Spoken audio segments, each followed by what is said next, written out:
When you add a computer chip to Tom Hardy, you've just upgraded Venom. This week we ask, is Upgrade a good movie?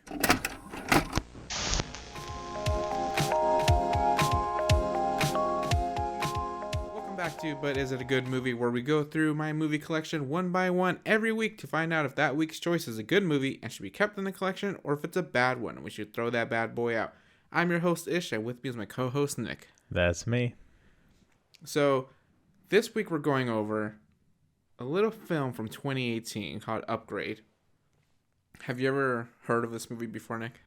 After watching it, I think I vaguely remember like commercials, because that scene where he like stands up like all robotic like and the camera follows him, I feel like was something that was like shown a lot in trailers. But besides that, not much. Like I said, I thought going on this, Tom Hardy was the main character. Yeah, it's not. They look so similar. It's kind of crazy. The main character is a guy. His name is Logan Marshall-Green. Yep. I don't know if you recognize him from other movies. I might just think he's Tom Hardy.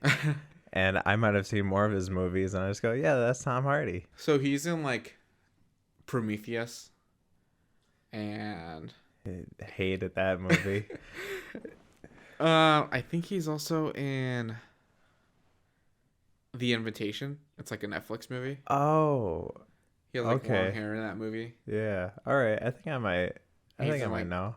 He's also in like Spider-Man Homecoming. Is he? Yeah. So you know the Vulture? He has like his crew. Is he one of them? He's one of them. He's like the Shocker. He has like those like electric gloves. They're robbing the ATM. Yeah. So Gotcha. He's like the first one because I think he like dies in that movie or like gets put in jail. Spider-Man doesn't kill people. Okay, he gets taken out and then another guy becomes the new Shocker. He loses his passion. Yeah. So this is I want to say it's like a sci-fi thriller. Is that a good? Yeah. Yeah. If revenge story was a genre, that's what I would just put that right into it, like a sci-fi revenge story.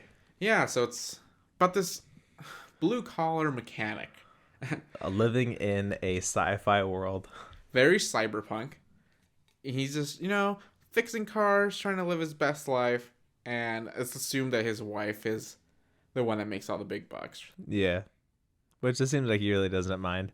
Because, like, our first introduction to him is he's working on, like, a muscle car in, like, a normal-looking garage that I would call normal. Yeah. And then the rest of their house is, like, so futuristic. The wife is driving. Well, no, not even driving. She's in a car that drives itself, and it looks like all these, like, weird, like, I don't know, like, polygon-like things, like PS1 era graphics. Yeah, they don't really say what year this movie takes place in. Which I like, actually. I like when movies do like 20XX or you know, it's like up to your imagination. I think you could I was like reading up on this movie a little bit, and there's a point where you see the wife.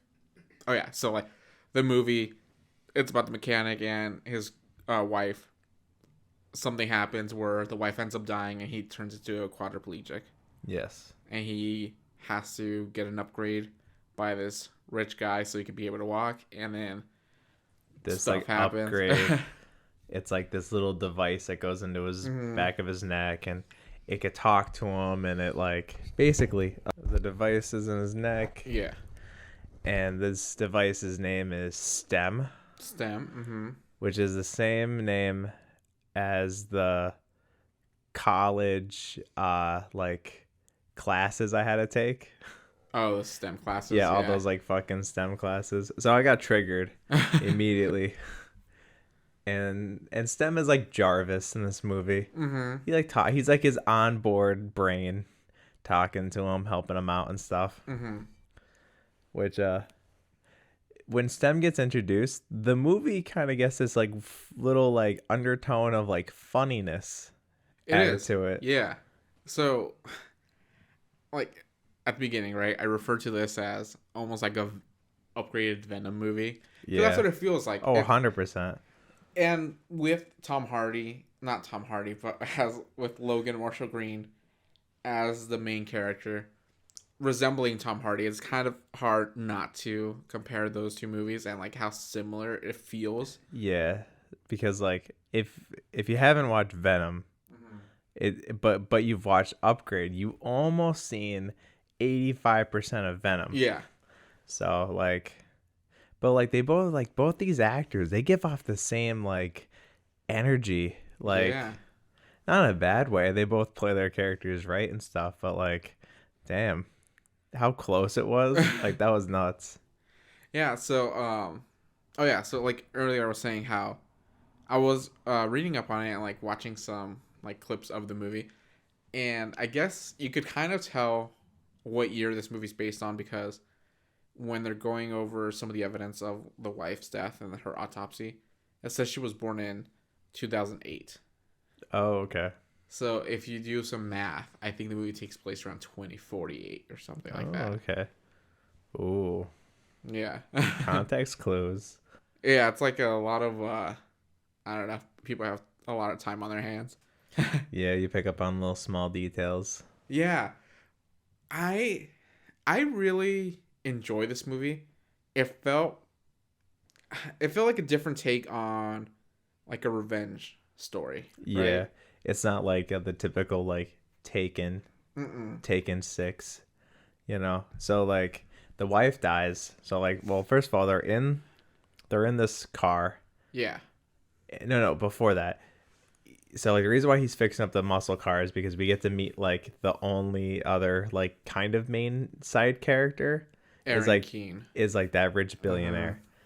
And he fixes up this muscle car for him, and then that's when they get introduced to STEM, essentially. Yeah. He like holds it up and he's like, this is like why my company is better than whatever company you ever work for and stuff. And like they leave, and then this is when their car gets like hacked. Yeah. And then like taken over, and then it fucking flips in front of like what I presume was like a homeless camp, which I thought was like a little strange. Yeah, it's like Skid Row. Well, when the car gets hijacked, the main characters, whose name is Gray, notices that they're back in his old neighborhood, which is like New Crown. Yeah. And so he knows that this is not a very savory place. It's like the ghetto of this like futuristic city. Okay. So that's why I'm assuming there was like a Skid Row-esque place in this like already ghetto. Yeah, that definitely makes sense. Yeah, so the car flips over and these masked guys go out and take them both out of the car, shoot the wife. Yeah, like then, basically like just point blank right in the stomach. Yeah, because she's out, right? Right out of the movie. And then we think they also shoot Gray. Yeah. We end up finding out that they didn't actually shoot him. They used like a medical tool to sever his spine. Which is like such a scary thought. Yeah. That could just happen. So they're both left there for like presumably dead. Mm-hmm. And then like the real cops show up and shit. And it cuts to he's in the hospital. Mm-hmm. And now he can't do like anything for himself. No, yeah. He's a quadriplegic. And this movie really makes you feel a lot of sympathy for the main character. Yeah. Because you see him just like, his life's over. Like his wife's gone. He can't really take care of himself anymore. And he has to like rely on his mom to take care of him for a lot of the movie. Yeah, like his mom and the robots, like it's all like autonomous. Yeah, the house, which is like something he like fought against. You could see in the start of the movie, because we learned that he has no like cybernetics. Yeah, and he like wants to do everything himself. Like there's like a little conversation where they're like, "Oh, do you want to get a pizza?" He goes, "How about we make a pizza?" And she's like, "It'd be easier just to like have the robot do it." Yeah, doesn't she say like, "Let's print the pizza"? Yeah, print. Yeah, so. So they got some like Spy Kids technology all up in this. Let's go, printing the pizza. Yeah, so now he's, because he's like I would say like, I guess like a man's man, right?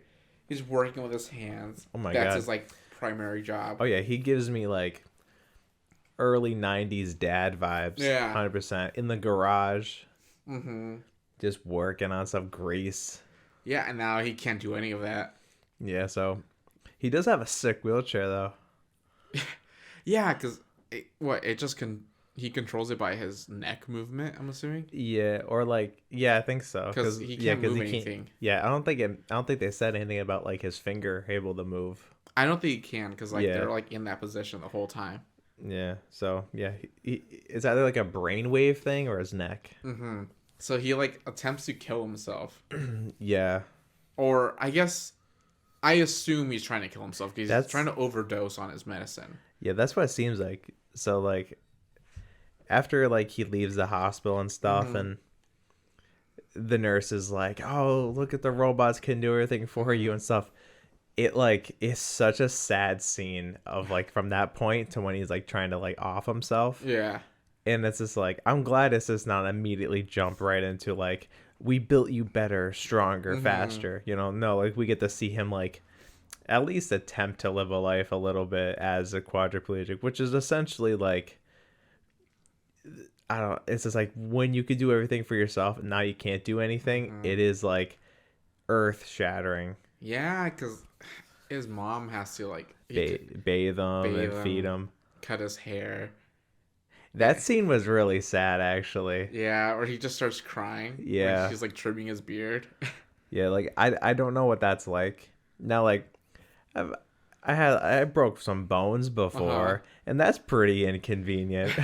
But like, you know, that's gonna be over in a couple months or whatever. Yeah. You know, like this is like permanent, and then like, yeah. So he goes over to the robot, and he's just like, "I need my PM medicine," and like it jabs him, and then he just says again, and like error, it didn't work, and then it like shoots him like 6-7 times, and then it's just like, I can't do anymore because you'll die.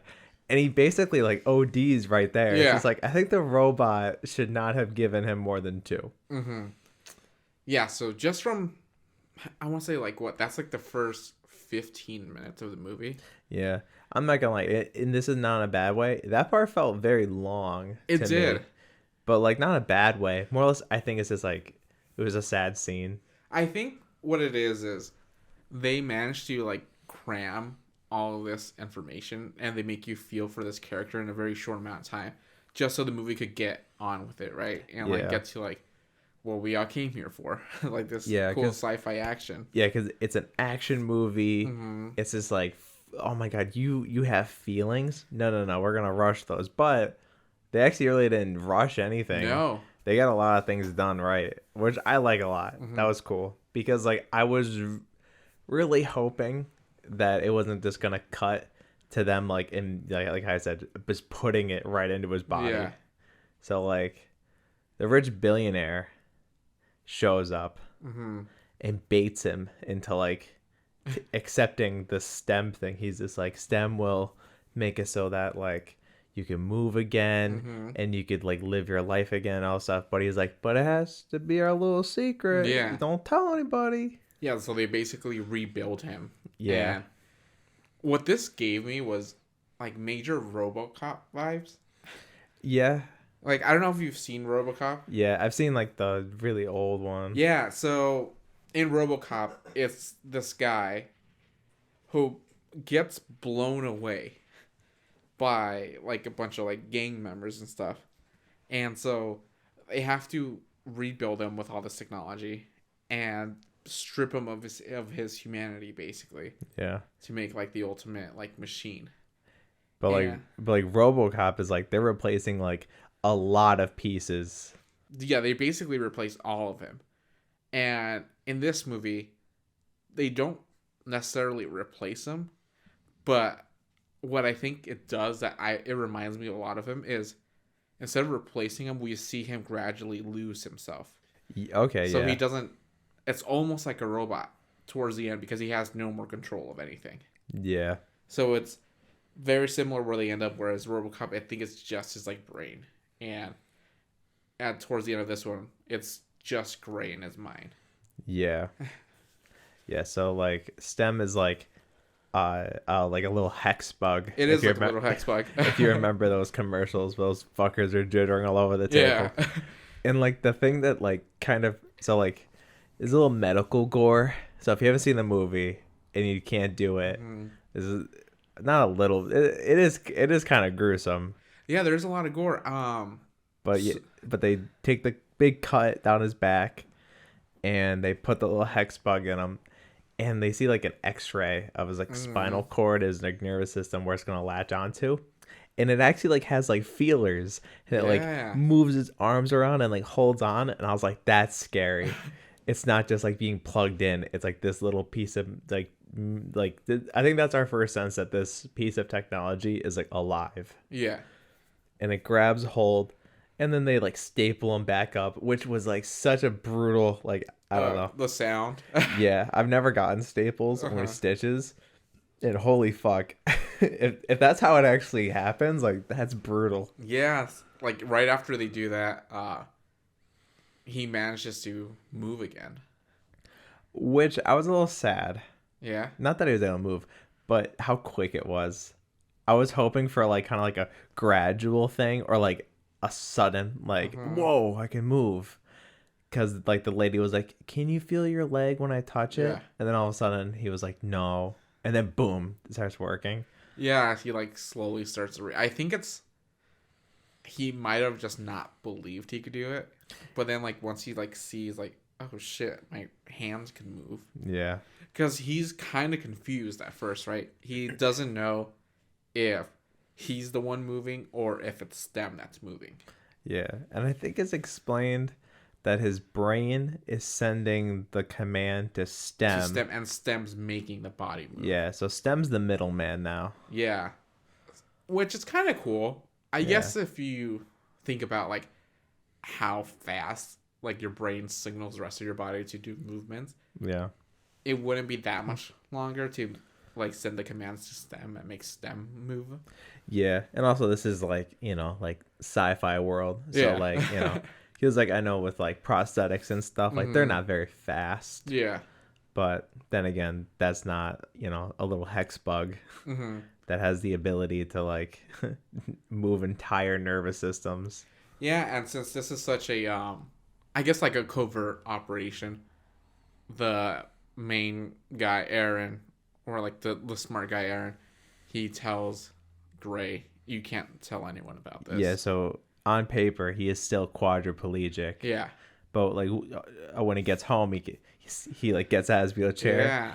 And like almost like I was like, dance. I don't know why I wanted him to like dance, like do something like.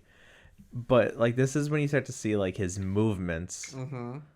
And I don't know if you picked up on this, but a lot of time they keep him like center frame, and the camera moves at the same way he is to simulate more of that like roboticness. Because he's not like walking like Mr. Robot, but he's walking like just not normal. Like he has a little rigidness to him that's like still kind of like fluid. It's weird, but it's pretty impressive. Yeah. Because he keeps it up the entire movie. And I was looking for the moment where I was like, he's gonna move like a normal person. I'm gonna catch it, and I did not catch it. No, the director. I know when they were making this movie, and they cast this guy, Tom Hardy, Tom Hardley, oh. and they basically asked him to do a lot. Right, the director was like, when he was in pre-production, he was saying, okay, you're going to have to do a lot of stuff that you're not used to. So, like, start practicing.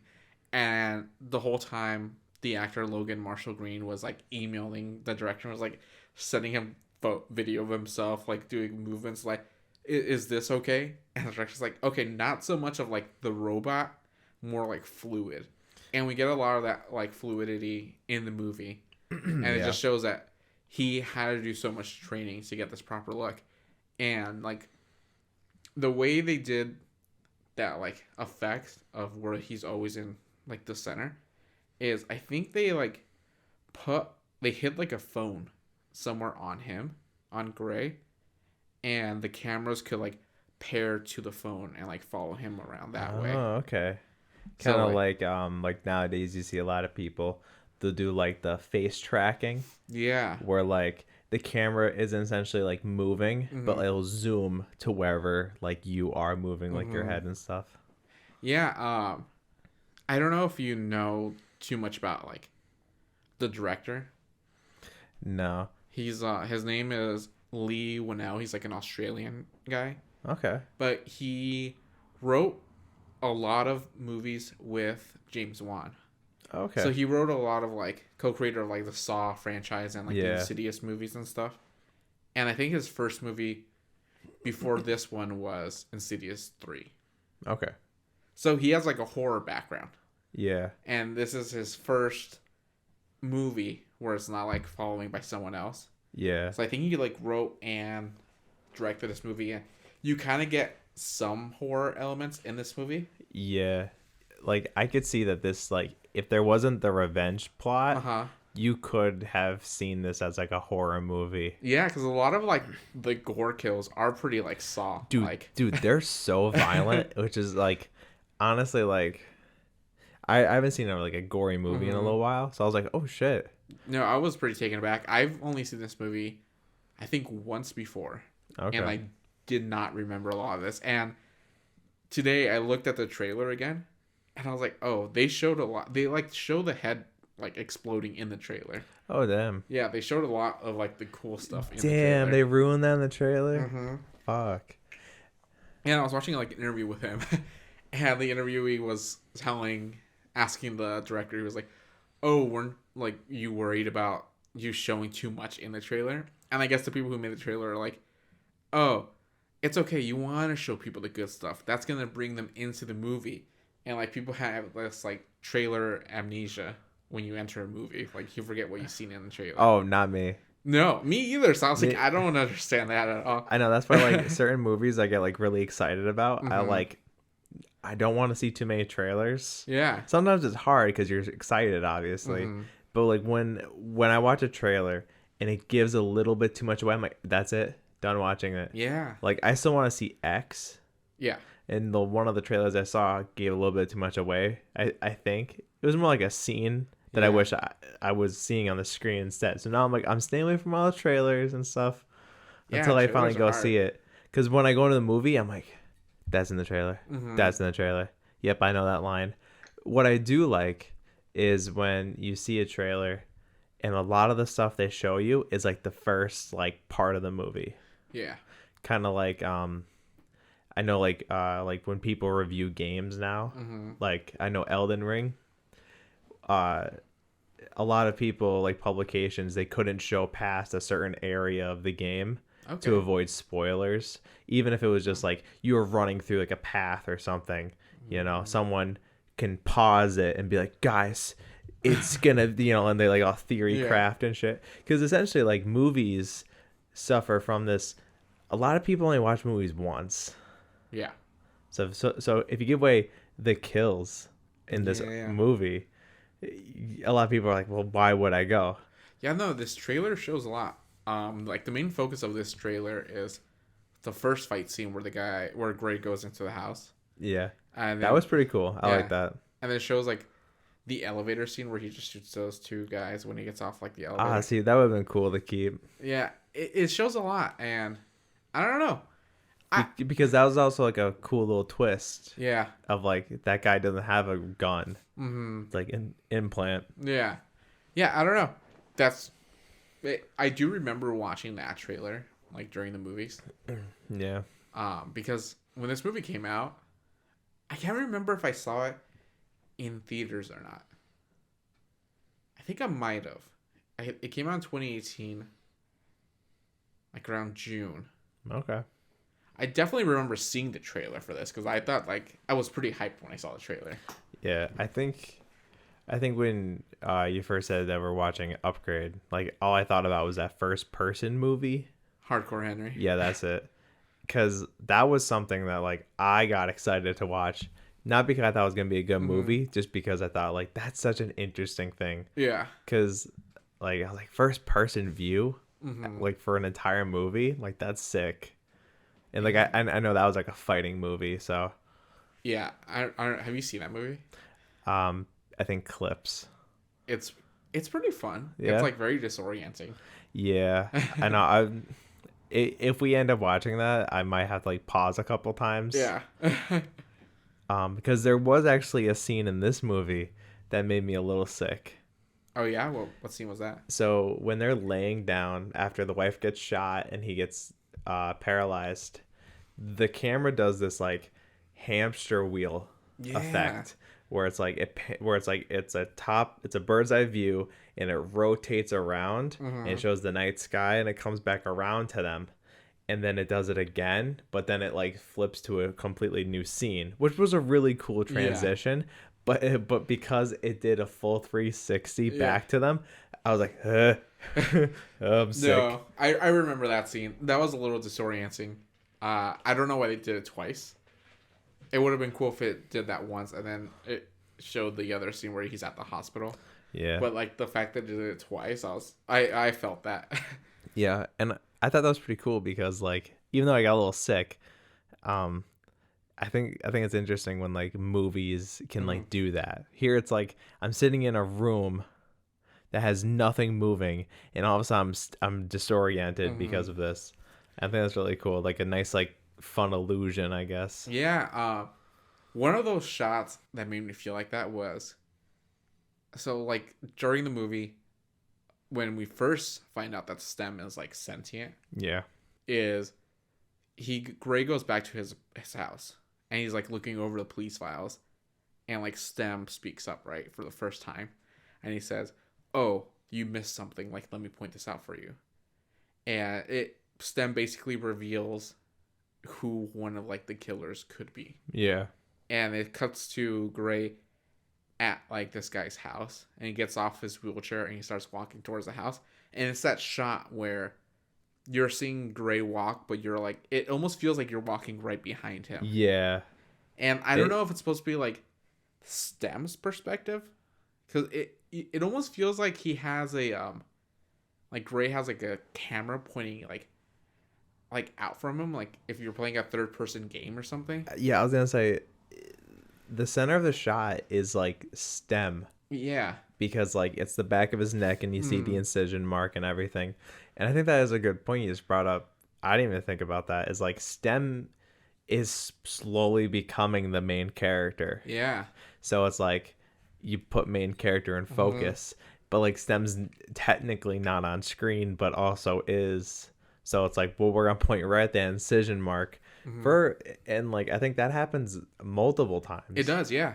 It becomes like more prominent later on in the movie where at this point you don't pick it up as much because you're so used to it.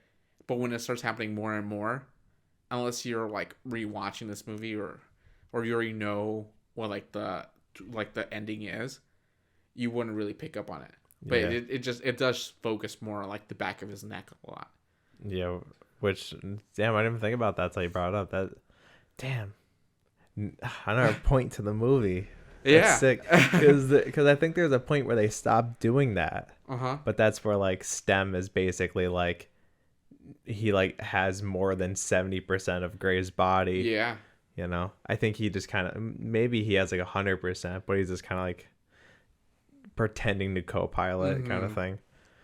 Yeah. So like during that scene, that's when we first like see what Stem could actually do, right? Yeah, because like Stem is like guiding him, like kind of like it's like kind of like in those heist movies where you have like the guy in the van and he's monitoring everything. Like that's what Stem is at first. He's like, check the table, don't forget to do this, do that, I could scan this. And then when that guy gets back, he just starts kicking the shit out of Gray like effortlessly. Yeah, you know what was weird? Before like it gets too much into like a full on fight scene and that guy is just like holding Gray against the wall, he talks like almost like very like he doesn't want to do this. He's like, what are you doing, Gray? You're not supposed to be here, like you need to leave. And I think from like that point on, the first time I watched it, I was like, okay, something's not right. Yeah, like obviously either this guy wasn't told everything that's gonna happen, or he thinks Gray's supposed to be doing something else at this point. Yeah, I think it's like they were all in on the plan. Yeah. Do we talk about the plan right now, or should we save it for later? You can talk about it right now. So like the big plan is like why they attacked Gray and his wife. It was to get Stem in his body. Yeah. So like when they first in the beginning of the movie they drop off that muscle car, Stem is alive at that point and picks Gray, I guess. Yeah. And so you find out that like Stem organized all of this so that he becomes a quadriplegic, and you put Stem inside so that, you know. Which was like the biggest mind fuck of them all, because I think throughout the movie, you might have picked it up too. I think you did pick it up. You thought that Aaron was the bad guy all along. Yeah. Because he's such a weirdo. Yeah, he's like this like blonde. He gave me Malfoy vibes from Harry Potter. Yeah. I could see like Draco Malfoy. Yeah. So I think it's him, but realistic, but like, yeah, so like then like the big plot is like the bad guy was right in front of you the whole time kind of twist, which is pretty cool. Yeah, he was like, it was me all along. You know, like you're looking in the mirror. So like I feel like the guys that like now Gray is like interacting with now, I feel like if they knew the whole plan, that's why he's scared. Yeah. Because they're like, oh shit. Yeah. That means he's implanted already. He could literally kill me at any moment, most likely. Yeah. Or maybe they don't know the full extent. Or maybe what he is. Yeah, and maybe they just look at him now as like a piece of property. So do you think... No, actually, no. The bad guys wouldn't know that Stem is behind everything, right? They would still think it's like Eron. Yeah, maybe. Oh, yeah. I think they would definitely know it's Aaron. Aaron. I don't know why I said Eron. Because it's spelled E-R-O-N. Yeah. Like fuck off. So, yeah, they would think it's Aaron. Yeah. So, like, but, like, maybe they know what this, like, because, like, you find out that, like, all these people, they're ex-military. Yeah. And they got implanted with cybernetics. Yeah, they're all, like, test subjects. So maybe that's why they're like, you're not supposed to be here, because, like, essentially, like, they're kind of like, you're one of us now. Like, you're, like, you know, you're tainted. Yeah, so there's three things going on, right? There's Gray, who's trying to get revenge for his wife's death. So he's trying to find out who the killers are. Yes. And that's why he's at this house. Then we find out there's Stem's plan. Yeah. Because he wants to get rid of all the upgraded people. Yeah, so that could be like, that could trace back to Stem. Yeah. So that there would only be one Stem. Yeah. Because I don't think the other ones have Stem in them. They're all just like enhanced. Yeah, like they have their own like little things. And then there's also Aaron's plan. And I feel like his is like he's trying to take down Stem while Stem is in Aaron. Yeah, so like Stem is tracked by Aaron. So after he goes to the first person's house and he's getting his ass kicked, and then he like lets Stem to take over for a hot second to win the fight, and then they kill the dude in such an abrupt fucking brutal way. Oh yeah. Where it just like removes like his head basically, but it's like through his mouth. Yeah, with the knife. Yeah, that was such a gnarly kill. It came out of nowhere too, because while Stem controls Gray, Gray is still reacting. Yeah, to everything. So Gray doesn't want to like fight, right? He's just like, hey, calm down, whatever. And I don't know if you picked this up, because Stem is at like the base of Gray's neck. Stem doesn't control his head. Yeah, he moves Gray's hand and pushes the head out of the way, or like the neck and stuff. Yeah, so he doesn't get hit. Yeah, which I thought was pretty cool actually. Yeah, I didn't pick that up until like I think a little bit later. Maybe like during the scene where I see like Gray moving a little bit weird, but it wasn't until later I was like, oh shit, like Stem can't control his neck. Yeah, which is like a cool little like attention to detail. So so like the whole time he's fighting the dude, and like I think he's like hitting him with like the plates and the cups and stuff like that. He goes, oh my god, I'm so sorry, and then he falls on the floor and he's like, don't get up, I don't know what he's gonna do to you. You know what that that scene where he's hitting him with the plates and the cups and everything, it reminded me of Evil Dead. I don't know if you remember where Ash is like also doing like a similar thing. He's like bashing plates on his head. I got called back to our second episode of 500 Days of Summer, where main character is just fucking smashing all those plates on the floor. Mm-hmm. I think like every time I see someone just destroying multiple plates, I'm like, I'm always gonna go back to that scene. Yeah, even though this movie is like a sci-fi thriller, elements of horror, it has some funny parts in it. Yeah, and it's like the moment that like STEM starts to come into play. Could we get like the really sad opening? You know? Well, it's like happy, then sad, and then like very depressing, and then it gets like a little like, we're gonna get revenge. And that's when like the weird funny parts kind of and like I like that. I like when movies kind of like unexpectedly hit you with like funny quips or shit happening. Yeah, because Stem's like the stray guy. Gray is just along for the ride. There's another scene where it's like they're also fighting people, and Gray has like this line. It's like his like one-liner, right? He's like, I didn't know you didn't know that I was also a ninja, and you just hear Stem like, oh, I'm not a ninja. Yeah, sorry, Gray, I'm not a ninja. Yeah, shut up. In that same scene where the ninja thing happens, he's like beating the shit out of one dude with both his hands, and then all of a sudden his arm just like punches someone off screen, and he goes, I didn't forget about you. And then like Sam's like, don't get cocky, Gray. Yeah, because we find out, I guess the only bit of information that he manages to get from this like home invasion he basically does. Oh yeah, like the very first one. I know we're jumping around, but back to the guy that he fights at the start. Yeah, that's where he does his first kill, and Gray freaks out. Stem's like, all right, you need to clean up anything you ever touched. Yeah. And he's like, how the fuck am I supposed to know what I touched? And Stem's like, I know what you touched. I'll show you. And he's like, okay, I guess I'm doing this now. But he forgets the fucking footprint. Yeah, it's like outside on the porch. It's like a grease stain from his boot. Which like, sloppy work, Stem. But while they're doing their investigation at that house, they come across old bones in like messages. And that's the one thing that Stem doesn't know what it is because they're off the grid. Yeah, it's like that like dive bar that doesn't have like any internet presence, and like you only know if you know. Yeah. So I thought that was kind of funny because like of course Gray would know that because it's in his old town, New Crown. But it's like something that's not on the internet. So it was kind of cool. Nice little piece together. Yeah, because when he goes earlier in the movie, he goes to like the police station, right? Yeah.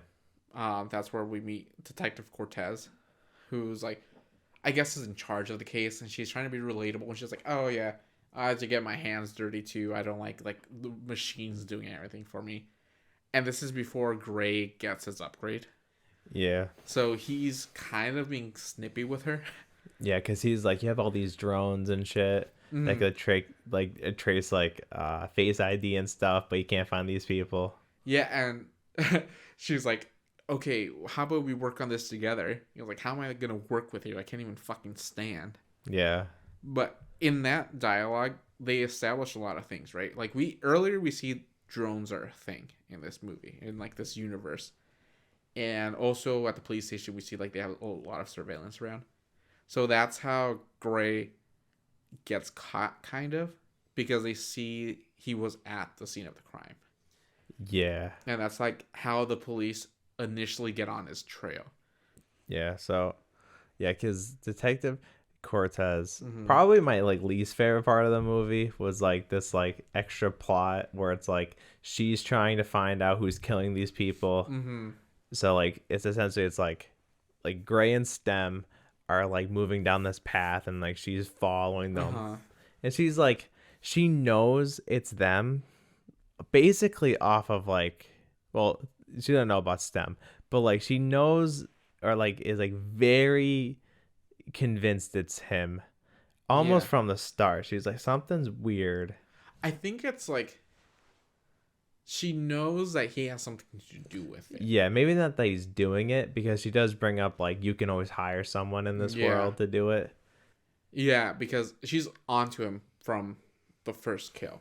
Yeah, because And, like a drone picks him up. That he's like in his wheelchair, and somehow the drone doesn't see him, and broad daylight get up. I think maybe like STEM gives him the signal of like, okay, go now. Oh, okay, maybe. Because like it seems like STEM could pick up anything electronic. Yeah, that makes sense. Yeah, because from that scene, I think Detective Cortez puts in like the database that he's a suspect, and then the computer goes through all like these possible things. It goes like, no, you idiot, he can't even walk. Yeah, he's like, nope, can't be a suspect. So she's like, that's bullshit. So she gets up and she's like, again, she doesn't trust machines, right? So she's gonna do like actual detective work. Gonna get her hands dirty. Yeah. And she kind of gives off like a weird vibe throughout the movie because she already suspects him from the beginning for some reason. She's like, he's the killer somehow. He's taking care of business because he's like, oh, when she approaches him at his house to interview him, I think. And he's like, oh, I can't move. You can stab me in the leg if you want. And she's like, all right, maybe I will. And she says it in a like a serious tone. Yeah. Which I thought was like, oh, is she really gonna do it? I thought she was. But then like that just foreshadows a part that happens later. Yeah, where someone actually does stab him in the leg. Yeah. Yeah, so after this it kind of But this is where we find out Aaron can track them. Yeah, because Aaron confronts Gray. And Aaron's like, yo, you're gonna fuck this up for me. Like this is supposed to be secret. So he can't go anywhere he wants with STEM to do shit. Yeah, and I think looking back at the movie now, when you first see this, you think it's because Aaron's like, oh, stop confusing STEM. Yeah, stop like allowing STEM to do shit it's not supposed to. But I think it's like, Aaron's not worried about that. Aaron's worried that STEM's gonna get more powerful because he already knows that STEM's in control. Yeah. So like, anything he tells Gray is just like I guess from what I interpreted it was that Aaron is hoping that Gray could take control of STEM somehow, so he could like, because he's trying to shut down STEM. Yeah. And it seems like he's trying to shut STEM down from almost like the beginning, like once it's in Gray. Yeah. Like I feel like, yeah, it does seem like he's trying to get rid of STEM in some way. Because, like, the only way STEM can take over Gray's body is Gray has to give him permission. Yeah. He has to say, STEM, I give you permission, or do it, STEM. Yeah, because those are the, what do they call them? Like the firewalls almost? Yeah, like they like... Input guards. Yeah, they said it was like an input guard, but kind of weird. Yeah, so, like, STEM is feeding all this information to Gray, but in a way that makes it seem like Gray's figuring this out also on his own. Yeah. Which is kind of cool because STEM already knows who all these people are. Oh, yeah. So he could just be like, go here, go here, go here. But he's making Gray seem like he's in control, so that way he could give STEM more and more, like, permission to do stuff. Yeah, because like STEM spoon feeds him information at a way to make it seem like he's like, I'm a detective too.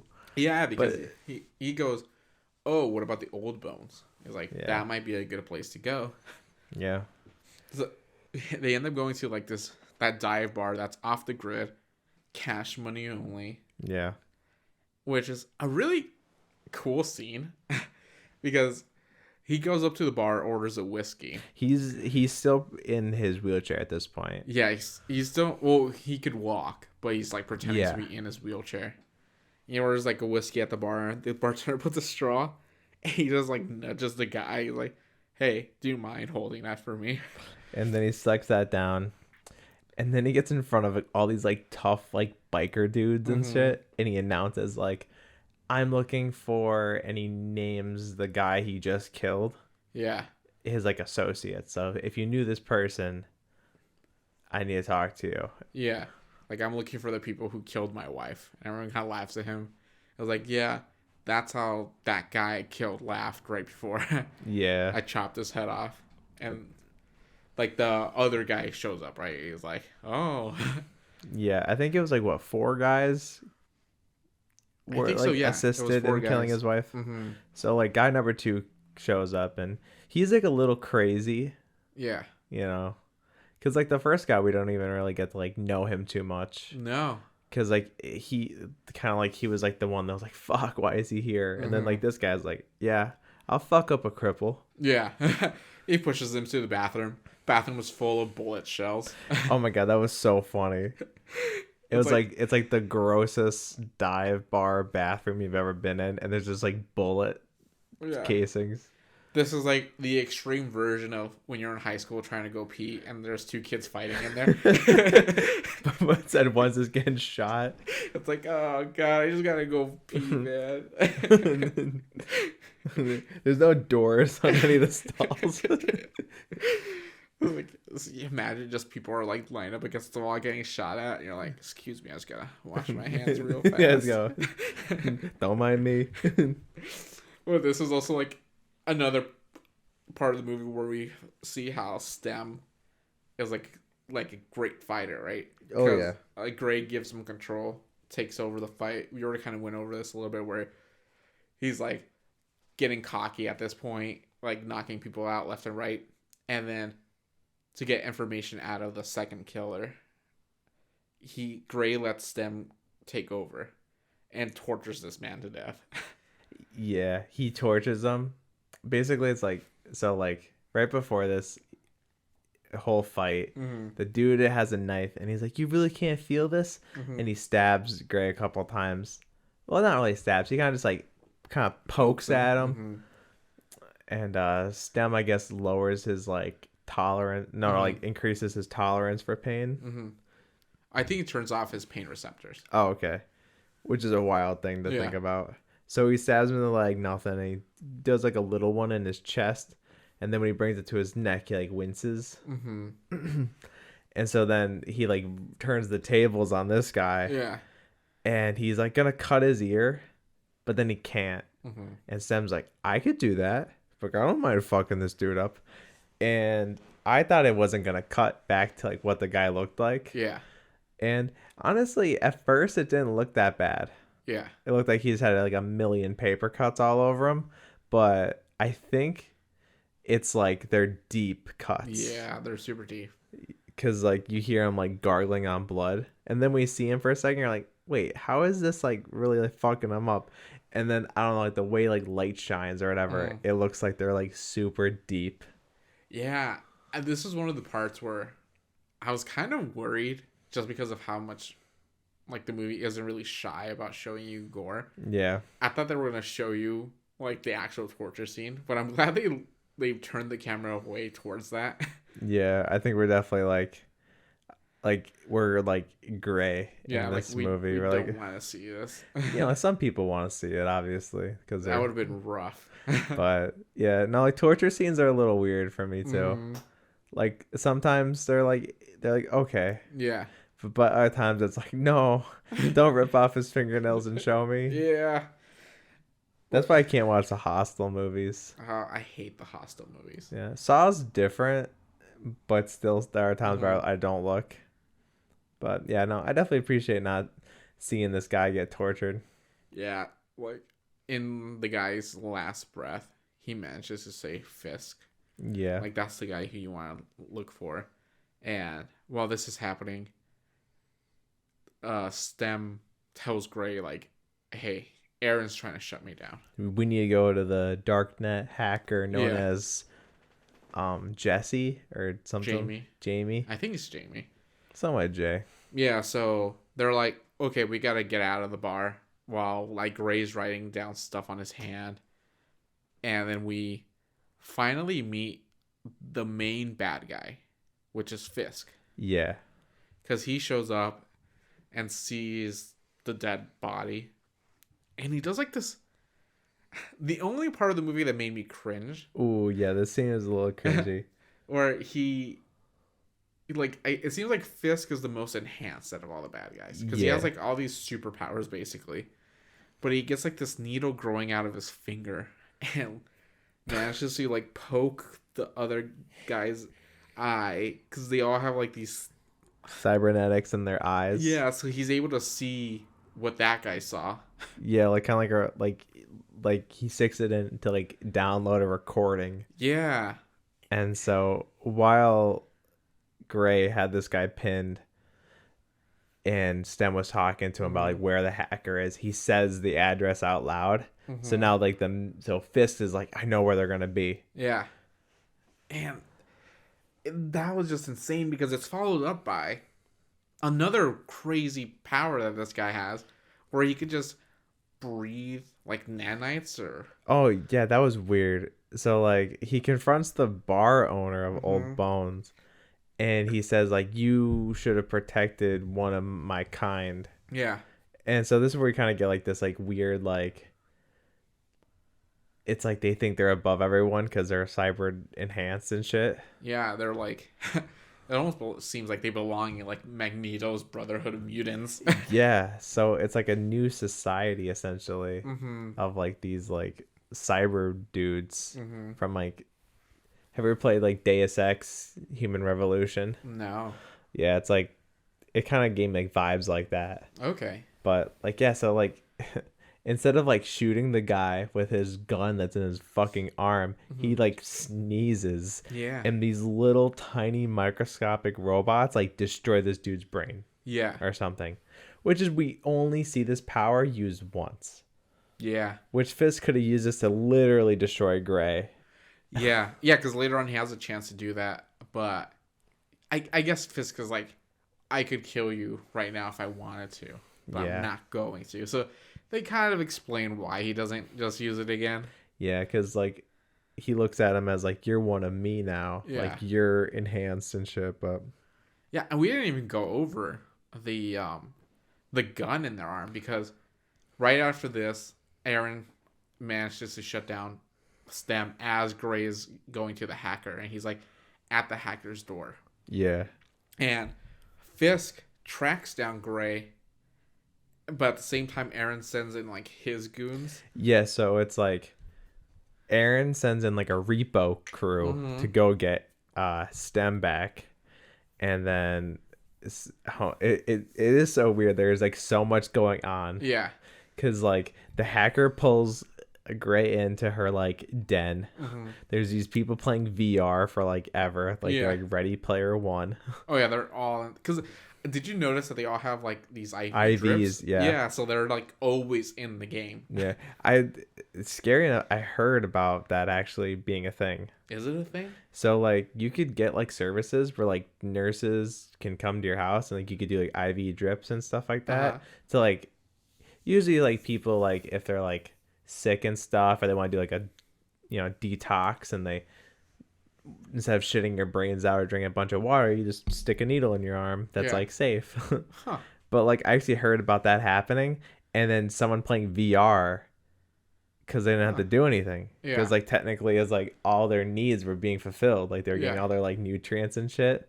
So when I saw that and I was like, wait, this movie came out before like the metaverse happened and shit, so I was like, this is weird. Yeah. Like I really hope there's not going to be VR dens in the future. Oh, there might be. But yeah, so while the repo guys are going up to like get Gray back, Gray manages to boot up, and then while he's running away from Fisk and Fisk's like buddy, Fisk shoots the guys through the elevator, right? Yeah, he has like X-ray vision. Yeah, he has like thermal vision. He just like blasts them before the elevator even like opens. Which is kind of cool because when I first saw this movie, I didn't think like twice about the repo guys showing up with guns. Because I was like, oh yeah, they just want to like, stereotypical movie. They send in the bad guys to like get the good guy. But watching it the second time, I'm like, oh, it's because Aaron knows what Stem's capable of. Yeah, so it's he's like going like guns blazing. He's like, okay, you gotta take this guy out now. Yeah, because like if they kill Gray, Stem's still alive. Technically, well, not alive, but he's still functioning. So that's what I didn't understand. Is Stem in the chip? So if the chip gets destroyed, or at this point is Stem out? Like, is he like I think all STEM around? is still technically in the chip. Because think about it, he like that's the only piece of technology in his body. It's not like he has a robot brain he could like Yeah. do shit with. But yeah, because STEM's whole thing is he's trying to evolve. He Yeah. said, and the only way to evolve to the next step was like to be inside a human, I guess. Yeah, because once the hacker removes all the input guards from Gray from STEM, this is the point where we notice STEM doesn't need permission anymore. Yeah, I think STEM tries to play it off still, like, oh, don't worry, Gray, you're still in control, kind of Yeah. thing. But like, Gray also doesn't seem very worried. Yeah, because he's like Because full of adrenaline. he just wants to move again. Yeah. It's like getting like that like high, you know. Mhm. It's like, well, I don't want to come down from that high. Yeah. I don't want to be a quadriplegic. Yeah, so he like outruns Fisk, and then he confronts the other guy at the roof. Yeah, like so like the third guy in the murder plot. And that's like that fight scene wasn't that long, but it's super brutal. Yeah, so like right before before they like confront each other, he's like loading shotgun shells into his bicep, Yeah. which was like kind of made me cringe a little, but Yeah. also I'm like, that's cool. And then he just kind of like bends his elbow his and he gun. cocks it and you hear it. And I was like, oh shit. So like when they're fighting, Gray manages to like snap that guy's arm, point the hand towards the guy's face, and like blow his head off. Yeah. Which also came out of nowhere. And yeah, and it's not like the camera just shows like blood hitting Gray's face or whatever. No. The camera's directly pointed on this dude, and it happens so fast because right before this, they're just fist fighting, and then the dude's trying to shoot him, and then that's when he does it, and it's so fast. It was awesome. Yeah, this all like all of this leads to the final like I guess like climax of the movie, right? This is where Detective Cortez is like, I know. Like I know everything. Sets up a trap for Gray. Puts like a little microphone in his jacket. So Gray leaves his house after like telling his mom everything. Yeah, so his mom knows now, and the detective's like, bro, like, come on, come clean already. I know something's going on, but Stem's like, okay, you gotta kill Fisk now, because if you don't, Fisk is gonna come after you. Yeah. So he leaves. Cortez follows him, and there's like a chase scene where Stem ends the chase scene by taking control of another electric car and making it crash into Cortez's car. Which, like, now that we know he could do that, looking back on that is like, oh my god, wait, that's what happened to their car in the beginning of the movie. Yeah, so this all, like, so he confronts Fisk, kills Fisk, and right before this, I think it's like right after he kills Fisk, we see the messages, right? Yeah. That Aaron's the one that called Fisk and was like, you need to kill him. If you don't kill Gray, he's going to come after both of us. Yeah. And then and then at the same time, Cortez confronts the mom of Gray, and she's like, okay, tell me what you know. So now they both know where to go. And they're both heading towards Aaron's house. In which Aaron is just like scared as fuck in his like house. But I do want to go back to that fight with Fisk, because it did kind of point out like a really interesting thing in the universe of Upgrade. So like Fisk is like, he thinks he's better than everyone because he's like cybernet, he's enhanced. Yeah. But I don't know if you picked up on it. He brings up his wife or whatever, and about like oh, don't get emotional, Gray. No, don't do that. And then that's how Gray beats him, because we find out that the first guy he kills is his brother. Yeah. So at this point, Fisk can outmaneuver Stem. He's like better, faster, stronger. And Stem is like telling Gray, he's like, we're fucked, dude. I can't beat this dude, you know? Yeah, because he has combat experience and Stem's just like a new thing. Yeah, like he's like slowly learning it, or I guess quickly learning it. So then like Gray takes the opportunity to like, I'm gonna play with his emotions, and he was like, oh yeah, your brother like cried like a little bitch or something like that, where he basically, instead of just like offing Gray, he wants to like obviously beat him up, you know, which like that like adrenaline takes over. It's like, I want to make you suffer instead of just like ending you, which then gives Stem the opportunity to like then reverse the tables, and then they just like blow that dude up, which I thought was pretty cool. Yeah, and yeah, so like after that, Gray is kind of just like this needs to end, because Aaron wasn't his like friend. Yeah, It was just like a client, but I think they were semi close. Yeah, I guess they were like acquaintances, if not like level 1 friends. Yeah, because he's just like, why? Like, why did you do this to me? And then that's where we get the big reveal that Stem was the one in charge the whole time. Yeah. Stem, like, when they delivered the car, Stem was like, okay. You. Yeah, he's the one I want. Because Gray has no machine in him. He's like a pure human. He's a clean slate. Which I guess is super rare. Which, like, when they said that in the movie that was super rare, I was like, damn, his wife had implants? I think, well, she was, like, talking to the house in the car. And, like, able to control stuff, I guess. Yeah, so maybe she had something, like, some low-key cybernetics. Yeah. But the movie does, right before this, the movie does, like, a little, like, red herring tease about why they think the wife died. Because like she works for like the rival company of Cobalt. Aaron, Cobalt, and those dudes all have like Cobalt like machinery in them, or like cybernetics. So they think it was kind of like one of those like company versus company things. But then you just find out that like she was just collateral. Yeah. It was just like Stem wanted Gray, and it was like, but how would I get him in? You know, like ooh.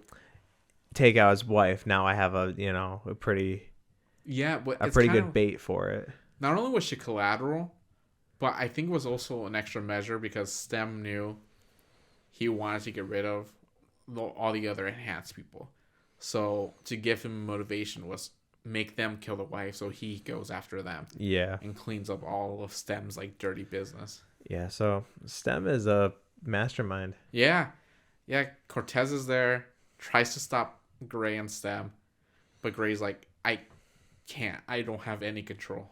Yeah, so Stem has 100% taken over. Yeah, because at this point,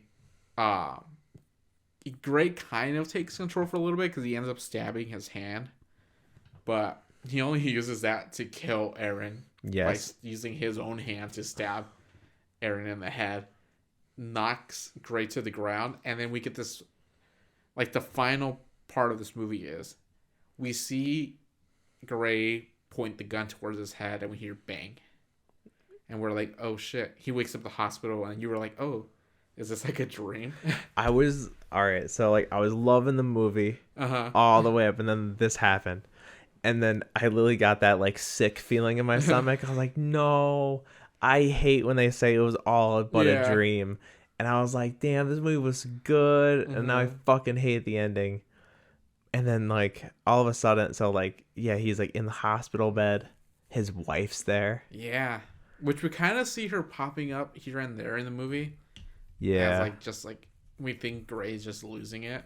Yeah. Because there's a part where he's laying in bed and she has a dream and she's like, I printed a pizza. Yeah. And she touches his arm and it feels so real to him. Which I feel like that was Stem playing around the idea of like, how do I basically make it so that he like, I could have his body. Yeah, Stem was working on this the whole time. Yeah. Because it turns out Gray is in his mind. He's like a prisoner there. Yeah. And Stem fully took over. Yeah, so so when he's in his mind holding his wife, it cuts back and like he's like covered in Aaron's blood. And he tells Cortez, he's like, Gray's not home right now. Yeah.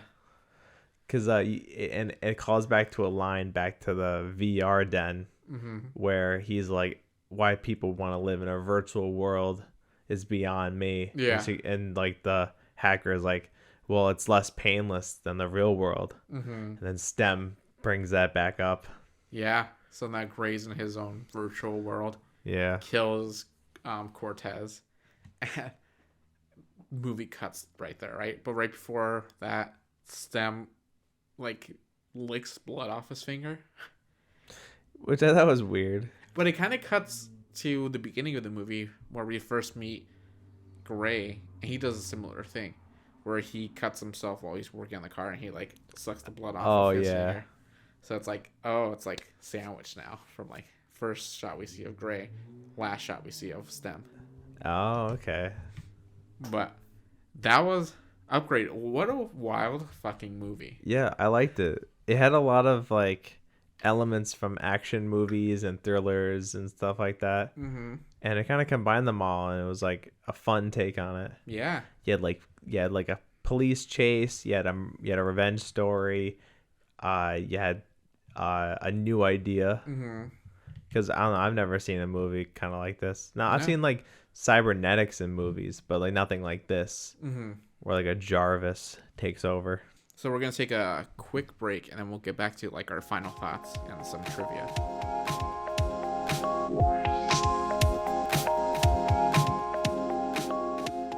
And we're back to some trivia.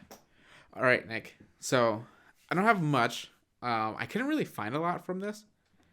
One of the things that I did find that was interesting was the movie was originally supposed to be called STEM, not Upgrade, right? Okay. And what I learned was STEM means voice in Dutch. So it's like, it's like the voice inside of Gray. Yeah. I thought that would have been a cool title. I like Upgrade too, but I don't know. I think Upgrade is a far better title. Yeah. Because like, if you don't, I didn't know what STEM means voice in different language, but all STEM, all I think about is like like the stem to like a brand, like a plant and stuff like that. And then like, I don't know. I feel like trying to like market this movie, you need like a catchy title that people like would know kind of an understanding of what the movie might be about. I could see that. Because you can't go too vague. Yeah. So. And then I have, so at one point during the hacker scene, we see, like the doll from Saw is graffitied on the wall. And this is because like he wrote and like was part of the Saw franchise. So this is like a little homage to that. That's cool. I don't know if you saw that. No, I didn't pick up on that. It's like, he's just there. Just chilling, Billy the Puppet. Yeah, and the last thing I found out was it was announced in May of 2020 that Leigh Whannell's movie, like this movie, is gonna get a sequel TV series. Oh shit! And it's gonna be produced by Blumhouse. Oh, I wonder if they're gonna bring back Tom Hardy. It's supposed to be the same character. Oh, okay. So that would be cool to see. Yeah, I wonder what they'll do. I don't know. This is one of those movies where I think it like you don't need anything before this or a sequel. It's like a good movie just in itself. But it would be kind of interesting to see what they decide to do with it. Yeah, because like if STEM like lives long, I guess like if STEM lasts long enough in Gray's body, it's like obviously Gray is biological, Yeah, so it's like he's going to get older and older. So it's like, what will STEM do if like when his body gets old or kind of something like that, or maybe Gray takes control. Yeah, like does like Gray snap back into like his body? Yeah. Okay. So I really enjoyed this movie, and when it came out, I think it was such a refreshing take because it was like sandwiched in between like franchise movies, right?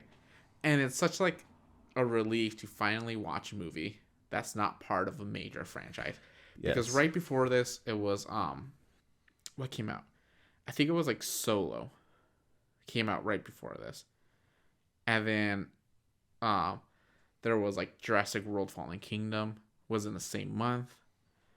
And then we had like Ant-Man and the Wasp was after that. Okay. And like Infinity War was after this. So there was just like so many franchise movies, and I think that's also why this movie went under the radar for a lot of people. Yeah, because like you just named so many big blockbuster movies or like movies that got way more attention. Yep, and also I think the following week Hereditary came out. Oh my God, this movie had no chance. No, it had no chance. The people who saw it, I'm sure, fell in love with it, Yeah. but must have quickly been forgotten just because there's so many things happening in that year. Yeah. Alone. And Venom came out in November of that year. This came out in June. So I think by the time Venom came out, not a lot of people have seen Upgrade or even like remembered it by that point. So not a lot of people, I guess, made the comparisons either. Damn. Yeah, so this movie didn't stand a chance. It was in like such a clusterfuck of movies that year that I don't even remember if I saw this in theaters. Yeah, holy fuck. Like, I remember seeing it beforehand because I remember very vividly, but I can't remember if I saw it when I bought it on Blu-ray or if I saw it actually going in theaters. And this is one of those movies that I probably would have seen in theaters, but I just don't remember because there was so much shit going on in that month.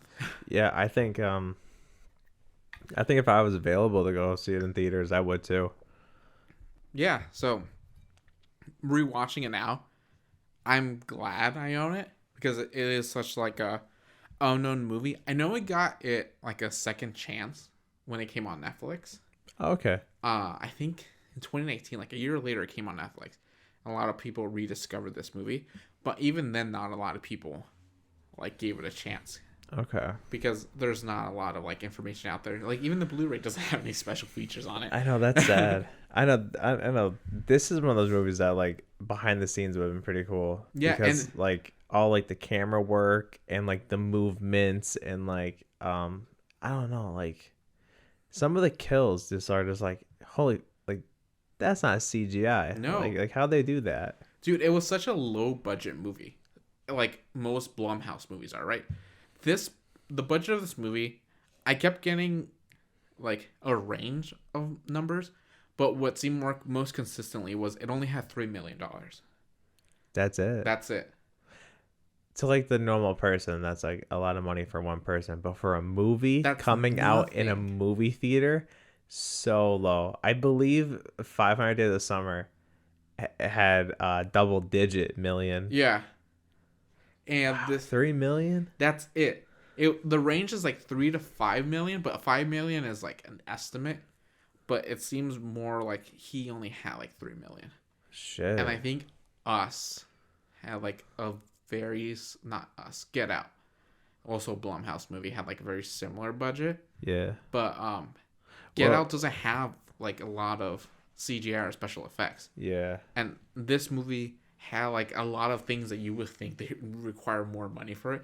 But if you think about back at the movie, it was like smart shooting, right? Like most of the movie takes place inside of buildings or like in alleys or old bars where you wouldn't require a lot of like money to film those. You would just have to find locations. Yeah. And like when you go outside, it's like it was just like the sidewalk in like an alleyway. Yeah. And then that police chase, which I'm assuming that might be like, you know, Mhm. kind of like not all of that might be practical, but at least some of it. You know? Or even just like the hood. Yeah. So that's... Oh, yeah. and they filmed at night. Yeah. So They saved a lot of money that way. And it did make 17 million. So good. it financially it wasn't considered a flop because they made that much money, but it's still considered a flop because not a lot of people went and it didn't get a lot of traction. Yeah. Which is like super unfortunate because like just like we talked about like Super 8 in last episode, it's like this is a movie that like I feel like people would really like. Yeah. Just more or less like you know, you need to like get people to watch it. Yeah, I think so too. And I'm glad that they gave the director another chance because he made Invisible Man after this. Which is a pretty good movie. Yeah, I loved Invisible Man. And when I first heard of that movie and the director came up, I was like, I know that guy. He made that movie that no one else saw. And I'm not even sure if I've seen it. So, yeah, I haven't seen a lot from Logan Marshall-Green. I thought he carried this movie, and if it wasn't for him if it was like some other actor, I don't know if this movie would have done as well. Yeah, like if they put Tom Hardy in it, I'm not sure if it would have done good. No, he's too British. They need an American Tom Hardy. I guess so. Yeah, American Tom Hardy. But yeah, I thoroughly enjoy this movie. It was really fun rewatching it. Even though I remembered most of the movie, it didn't really like change my viewing pleasure, I guess. Yeah. It felt like I was rewatching it for the first time, but through like a different perspective. Yeah, I think action movies have like that vibe where it's like, hey, if they're like shot well enough, there's cool things going on, and someone's like, I've never seen this movie. Yeah, you'd probably rewatch it. Yeah, and the movie's not that long. It's like an hour and 40 minutes, and the pacing is really well. Yeah. Like there wasn't a point where I reached for my phone or like check the time. It was just like it does what it needs to do. It gets the story there, and it gets to like the fun parts. Yeah, and it's just a really fun movie. I don't think it's the most profound movie. I think this story has been told like a few other times. It's just like they just dropped like a little different, like they added some stuff that like we haven't really seen before with like STEM, the whole like cybernetic world. And I like how they didn't go like too deep into it. Yeah. It was just like these dudes pop up and they're like, yeah, we have cybernetics and we're better than you. And that's like all you need to know is that they're cocky assholes. Yeah, there's not a scene where Gray goes to like a mechanic or something. He's like, tell me about these guys. Like, oh, these guys are like state of the art and they have all these things and sort of like, no, it's just accepted in the world. And like, you don't need much explanation of why these people are doing it. It's like, it's just what they are. Yeah. There's like a brief, like, oh, they're military. So they like tested them from the war or whatever. And that's it. You don't need more than that. And it's like one of those details that like you blink and you miss it and it would not change like how you would view the movie. And even though there are more movies similar like this, like there's like The Crow. And like The Crow is very similar. A girlfriend dies. He has to get revenge on them. If the girlfriend was replaced by a dog, it would be like John Wick. John Wick, yeah. But even though it has so many other similarities to other movies out there in pop culture, and I've seen these movies, it doesn't change like how this movie accomplished what it did, especially for that budget. Like just knowing that it had such a low budget gives this movie a little bit more respect. And originally I was gonna give this like a C plus, B minus, but I think I'm gonna give it like a B plus now. Like a solid like 8.5. Yeah, I'd definitely throw it around like that territory. Yeah. Yeah. Oh god, because I was gonna give it like a high 7, but then the ending, and I was like, that was good. That was a good ending. And like, I'm not gonna lie, I would argue this, and hopefully I could get proven wrong. I'd say 6 out of 10 times endings suck in movies. They're not very satisfying to me. Yeah. And like the middle or the beginning is like the best part, and when the movie's winding down for the closing, I'm like always like, well, let's just see how they try. Yeah. And this movie, I was gonna be pissed if it was the dream thing, but they didn't do that. They pull like a fake album, and I was like, honestly, I was kind of like, I was impressed. Yeah, I love when movies do this, where it's like, yeah, I mean, he's happy-ish, but it's not like it's a good ending. I know, it's like, do you think that's a good ending? Yeah, because it's not a happy ending. I guess like for Gray mentally. I guess like everyone dies, the cop dies, so it's not even like all the only bad people die. Like an innocent person died too. Like this cop who was just trying to like help Gray out. And I wonder if Stem is gonna go back and go kill his mom. That's what I was thinking. I was like, I don't know if he wants to cut loose ends, right? He has to kill the mom. The mom knows. Yeah, because I'm sure Stem can figure out how did the detective, follow them. Well, not follow them, but know to come here. But so you would also give it like an 8.5? Oh, totally. Yeah, did you enjoy the movie? I'm assuming you did. I hated it. No, I liked it a lot. It was really good. Yeah, I don't know, like I'm not the biggest on action movies, mainly just because like they all kind of feel the same. But this one was just good. Yeah, I think it had enough action to keep us entertained, but not enough where it's like, Oh, here's another fight scene again. Yeah, where there's like an onslaught of dudes coming at them. Yeah, it was just 4 dudes, like 3.5 fights. Yeah. Which was pretty much enough for this movie. Yeah, it was enough. Not too bloated. Just a really fun movie. Yeah. Well, let's find out what we're going to watch next week. So, this time, on our wheel, we have Innkeepers. We have The Scorpion King. We have Charlie's Angels. We have a movie called First Cow. Attack the Block. And you know it's back on the wheel. We have Scooby-Doo. Let's go. Hopefully Scooby-Doo gets a chance this week. If not, all the options seem pretty well. Redemption. All right, let's give this bad boy a spin.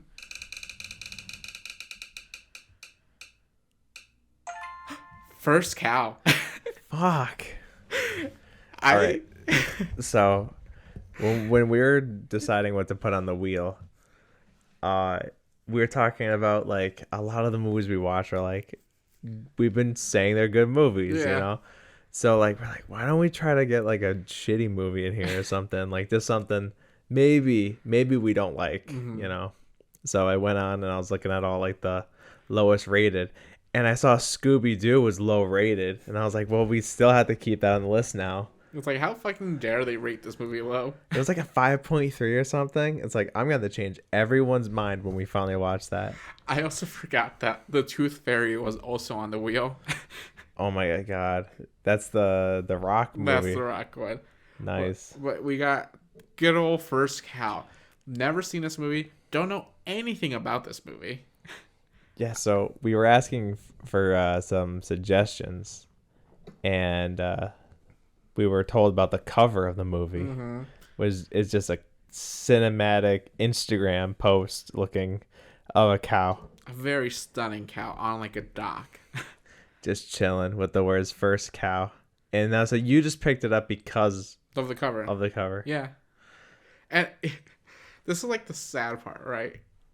It wasn't even like I got it on sale or like at like a secondhand store.